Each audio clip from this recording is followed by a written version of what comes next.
Hi, welcome to The Real Generation Gap. I'm Rudy Ruiz. Merry Christmas, everybody, from Fred Satilli. And today we're going to be sharing with you our 5 picks for the holiday season, different movie recommendations, whether it be Christmas movies or just movies we enjoy to watch during this time of the year. So in no particular order, let's hear what you've got. What's your first on the list? Okay, my concept of this is not necessarily Christmas story movies. In other words, it's not Miracle on 34th Street. It's not, It's a Wonderful Life or something like that. These are movies that I think that people, when they gather, would have fun having this on in the room while they socialize. Not an intense viewing. Okay. Just something in the room. And so I'm going to pick one right out of the middle of my list to really throw a curveball to the whole thing. And I think everybody would really enjoy watching Jaws. Okay. The original movie, Jaws. It's not a movie you have to concentrate. You can come in and out of the room. You can go do things and come back. And people can talk over it, And for some reason, I have seen this at Christmas time many times throughout my life. It seems, you come over, it's like you're watching Jaws. So the first one I'll recommend is Jaws. Okay. I like that. I like that start. Yeah. So for me, I've got a mix. I've got Christmas movies and, one or two or I guess just one that I like to watch around this time because I first saw it in the winter. And for me, my first pick is going to be Il Grande Silenzio, or in other words, The Great Silence by Sergio Corbucci. It's a spaghetti western starring, John Trignan and Klaus Kinski about some bounty hunters and a mute, guy that's trying to get the bounty hunters and the sheriff. It is one of the great western movies I've ever seen. It's my all-time favorite, and it's a winter set western, so it's all in the snow. So I always think like Christmas, winter time. I first saw it in December, and now it's a yearly watch for me. Very dark, gritty, amazing ending. It's brutal if you like a good brutal ending, and a wonderful score by Ennio Morricone. I'm gonna watch that. I've never seen that. It's I guarantee awesome. I've never. I thought awesome. When you started saying it, I'm like, oh yeah, I remember that. And was like, no, I don't. No, not in the snow. So now I wonder what the heck was I thinking? I got to go back and figure out. It'll come to me later. Yeah. So that'll be my first pick for a good December watch. And that's a good recommendation for me. Yeah. So I'm going to watch that. Now, last year, I did this same kind of a thing, and I recommended a movie, and I'm going to recommend it again. I didn't want to do that, but something happened, and once again, this is a movie that I've watched during the Christmas holiday. There's that whole week that you're not sure what you want to see. And once again, this is a movie that you can have on when people are over, and you can come in and out of it. You don't have to watch the whole thing intently because it's just solid movie stars, total all-star cast, and it's just all jokes. And that is A Mad, Mad, Mad, Mad World. It's, I think, 1961, if I'm not mistaken, and every actor that was popular then is in this movie. There's like 20 A-list actors, Spencer Tracy, and it's really a funny movie. It's very clever. It's full of jokes. Jonathan Winters is in it, he's just great all the time. There's so many good people, and it's like 3 hours long. Yeah. So it's way too long to sit and watch the whole movie. You get saddle sore, right? So it's just something good to have on when the people are over. Now, as much as I want to alternate, the reason that I am doing this way is they remade the movie many years later, like 40 years later, with another giant all-star cast. Yeah, Rat Race. That's right, the Rat Race. Yeah. Equally funny. Rowan Atkinson, John Cleese, a guy named Vince Villaf. Yeah, right. He's sensational. Not a name actor that I know, but he really does a good job. And it's got Cuba Gooding, right? John Lovitz. John Lovett and Amy Smart, right? Yeah. And others. So lots of others, in fact. And once again, it's full speed, high comedy. It's the same basic story, the same basic idea. A whole bunch of people are on a treasure hunt, and it's a race to whoever's going to get there first. Yeah. And so I recommend both of those movies. The Rat Race is like an underrated. I think 2001. The original one's 61. So 40 years later, and it really is just fun. It's just crazy, silly fun. Yeah, I haven't seen Rat Race in a minute. I do like that movie. I love that kind of recurring joke with John Cleese and all his buddies in the suits that are just gambling about everything. Like every little thing they have a bet on. They have that scene where the people who work in the hotel, like the cleaning staff, are hanging by curtain rods, and they're betting on who will fall off last. Right? Who can hang on the longest. And that aspect of the people betting on the race is really funny, because in the original movie, Spencer Tracy says, "Oh, these two idiots locked themselves in a room. Have somebody go and release them." And one of their police officers says, "Oh no, you can't do that. You can't interfere in this." And he says, "What's the difference? Whoever finds it, we get the money." And he goes, "No, this is a race. Helping one team is not fair. It wouldn't be fair. They have to get out in their own way." He goes, I myself, I'm rooting for Jonathan Winters, the truck driver. Like, I'm hoping he's the one. Like, the police are actually rooting. They want to see they're going to recover stolen money. Yeah. You know.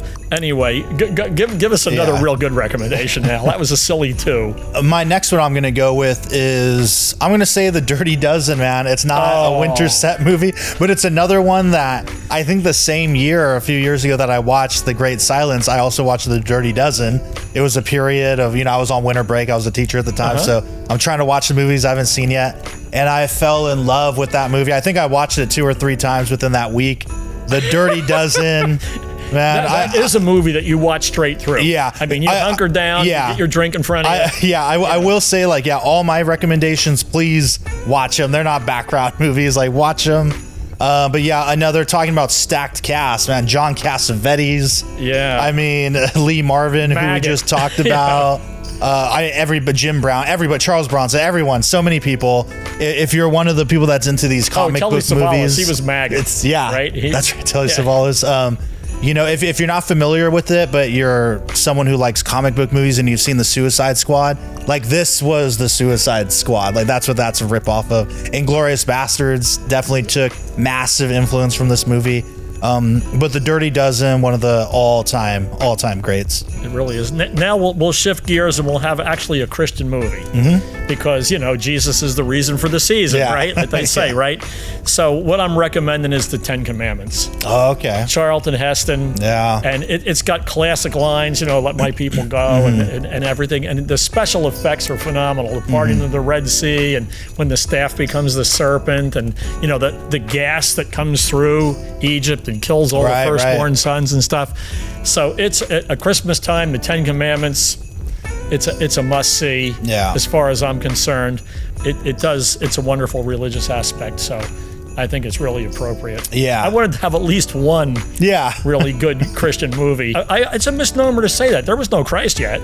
Right. This is Old Testament, right? This is Exodus. Yeah, right. Yeah. So even though it still honors God, and it's a good thing to do during the Christmas season. Yeah, and I think it's one that plays on TV still every year, I want to say. Oh, yeah. Like Christmas week. Yeah. I'm going to go with Scrooge with Bill Murray. Now, more than ever, it is important to remember the true meaning of Christmas. Don't miss Charles Dickens' immortal classic, Scrooge. Your life might just depend on it.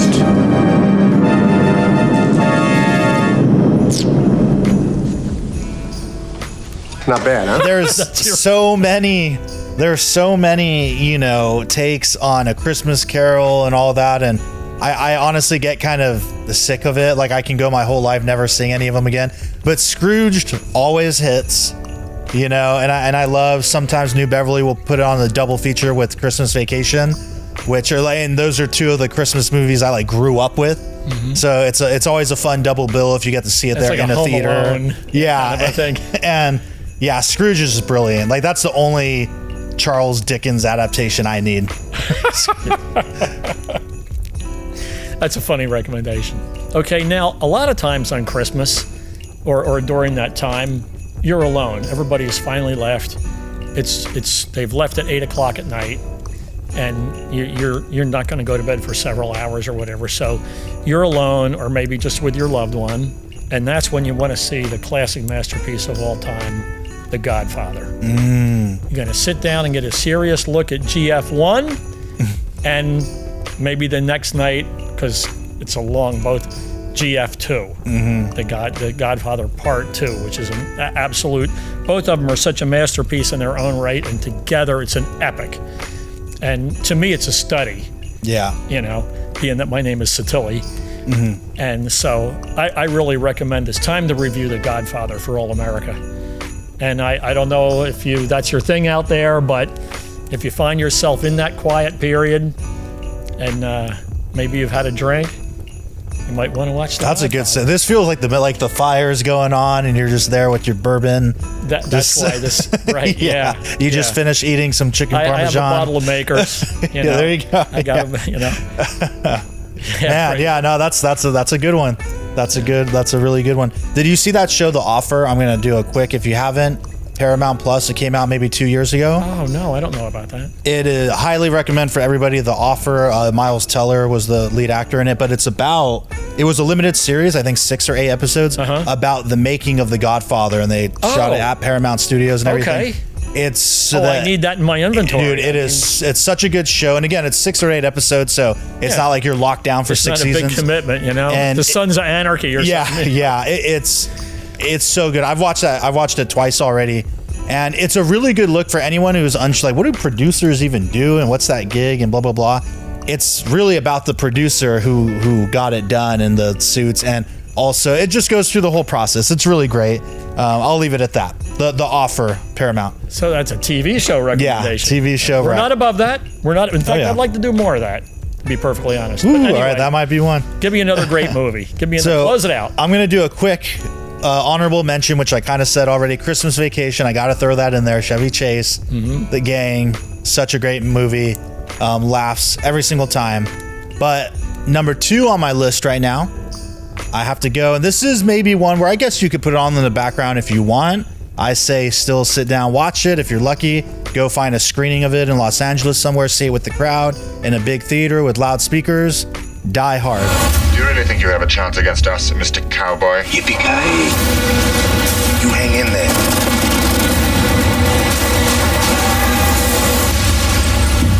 Come on to the coast, we'll get together, have a few laughs. John McTiernan's 1988, I want to say. Hopefully I'm not wrong. Yippee-ki-yay. Yippee-ki-yay. Yeah. Die Hard, Christmas movie, action movie, a film. Yeah. It does take place at Christmas. Yeah, a film that should be studied in film schools. For me, it's in the pantheon of like perfect movies.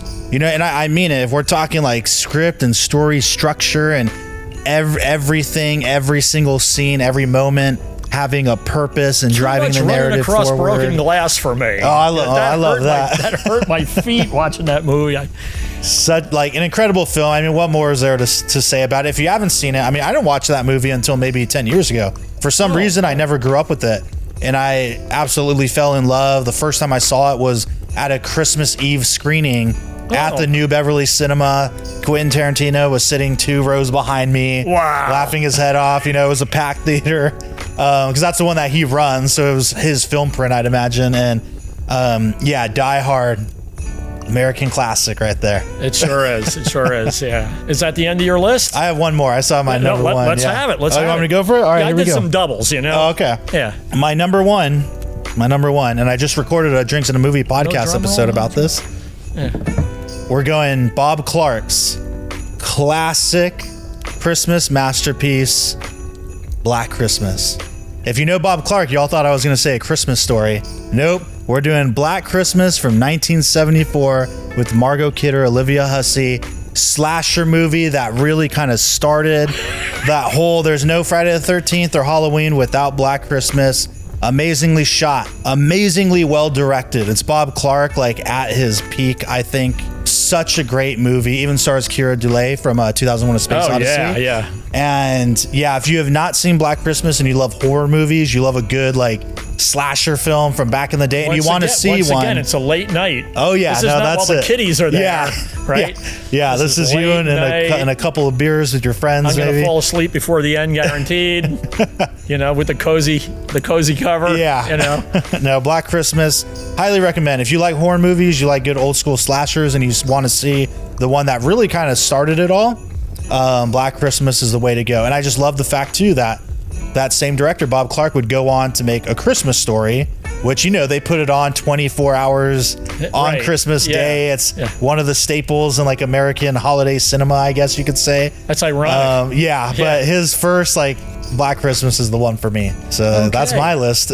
Well, those are great recommendations. And I didn't see some of them, so I'm going to actually watch this video and then remember this is my notes, right? Mm-hmm. There it is. Catch those and catch up with you a little bit.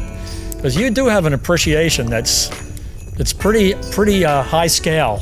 Yeah, I try to watch a lot. even with that sweater. Yeah, my Method Man Wu-Tang Clan sweater. Yeah, nice. Yeah, okay. Yeah. Oh yeah, I see the across the top here. Yeah, that's a great one. That's a great one. Anyway. Yeah. So that's a wrap on this one, everybody. If you've got any recommendations for us or any holiday favorites or even movies that aren't holiday related but you like to watch at this time of year, leave a comment so that we can maybe check them out. What is your family tradition? Yeah. What is your family tradition? Yeah, let us know. Let us know what you all are watching. It turned out to be Jaws. Go figure. How could that possibly be, right? Yeah, that's still a summer movie for me. I actually last summer saw it at the Chinese theater.